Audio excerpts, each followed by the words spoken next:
Hi, today you're going to get to watch me make miso soup. This is a beautiful recipe. I use some veggies that I had here, but you should experiment and go really broad and see what kind of vegetables that you like that you could bring in. Usually what we do is we go to Cal Poly Pomona Farm Store on a field trip and we go crazy. We pick out so many beautiful things we've never used before, and we bring them all back to the classroom and incorporate them into this soup.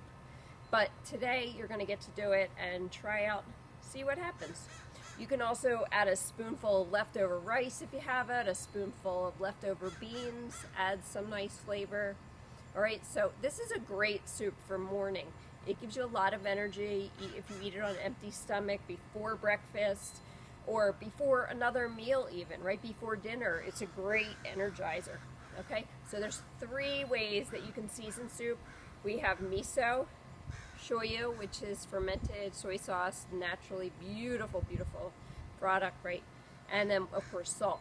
So try out those 3 different ways, throw in some variety of vegetables, and see what kind of soup you can make. Alright, here I have everything I need to start the miso soup. I'm going to pick out a seaweed first. I have all these different kinds. This is more for side dishes. This one is a good broth maker. This actually makes a really strong broth when you use bonita flakes. Very nice. Today I'm going to just use a little bit of the wakame. Okay, the other thing I'm going to need is some shiitake mushrooms. I love them dried. If you're going to use a shiitake mushroom, you do have to soak it in a little bit of water for about 15 minutes or more. And then obviously I'm going to need miso, right? These are beautiful flavors. So this barley miso is a little dark, very strong, aged 2 years is what I always look for. It's a stronger fermentation and better for the gut. I have this nice new one, chickpea barley miso, and here's where I mix some other misos together. I think I had some kind of shio or white miso, and I just put them together just for storage, but they really complement and flavor each other nicely. And then I'm going to pick out some veggies. So I love using a little bit of greens, any kind of greens. This is spinach, and this is a little bit of the radish tops. Yellow squash, carrot, and the radish. I'm going to pay attention to how I slice them. And then I have some silken tofu. So this is optional, but it's often seen at a Japanese restaurant, and you can add it if you like. I just cut it into tiny cubes. Okay, this is the wakame. I'm making this for 2 people, so it's about a heavy teaspoon of wakame. This is going to grow a lot. I usually estimate about a cup and a half of water per person. So here I think I have about 3 cups and about a heavy teaspoon of wakame. I'm going to let that sit for just a few minutes. You're going to watch it grow and expand, and in the meantime go ahead and cut your veggies. Alright, so remember, when you start cutting, you need a rag to wipe your knife off in between each cut.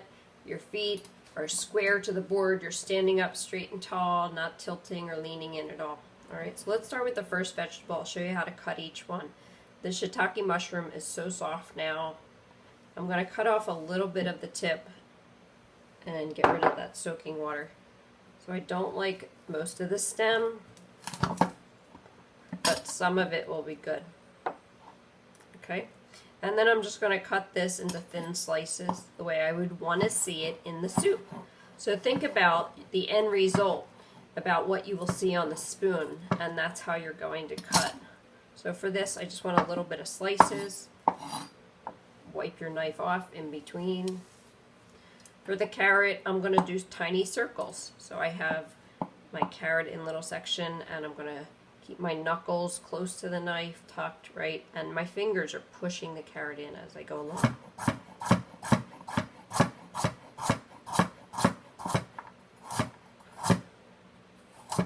When I choose shapes here, I'm going to think about variety. What do I want things to look like? So for this one, I could do full circles, but I'm going to go with a half moon or maybe a quarter moon, right? I could do something like that.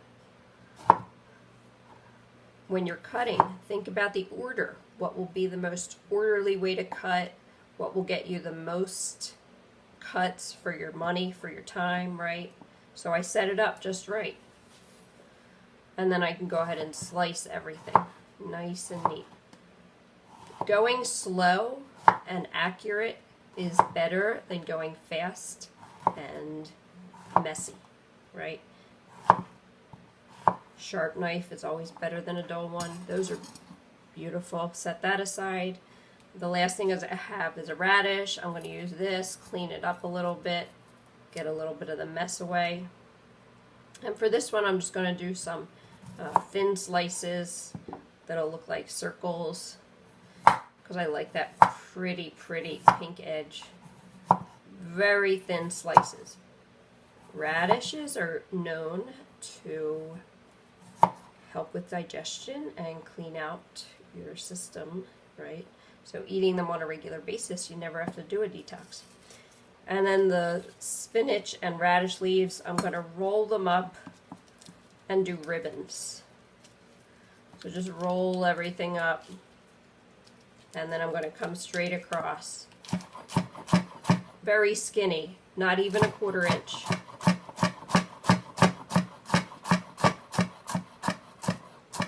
Right, and I'll set these aside because obviously these cook very quickly, so I'll add those last. I also have some nori that I toasted and I cut it into little strips. This will be the garnish at the very end.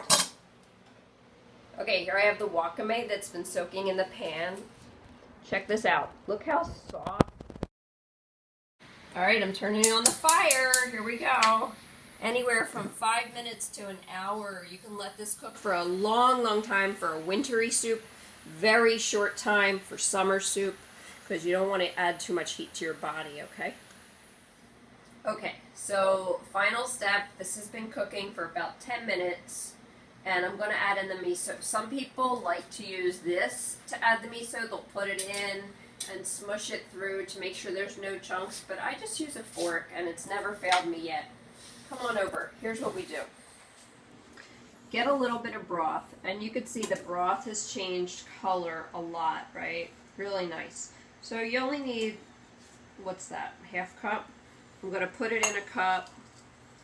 And I'm going to add the miso here. And it goes anywhere from a teaspoon to a tablespoon, depending on how strong you like it. These are gorgeous. This is a white miso. This is that dark country barley miso. So beautiful.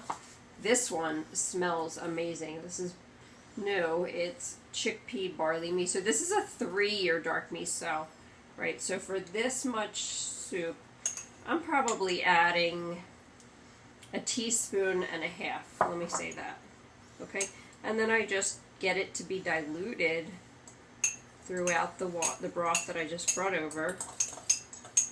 And sometimes it just takes a little time. I keep my miso in the fridge. This is hot broth, so softening it up will take a little bit of time. Just break it up against the wall of the cup until you see no chunks left, right?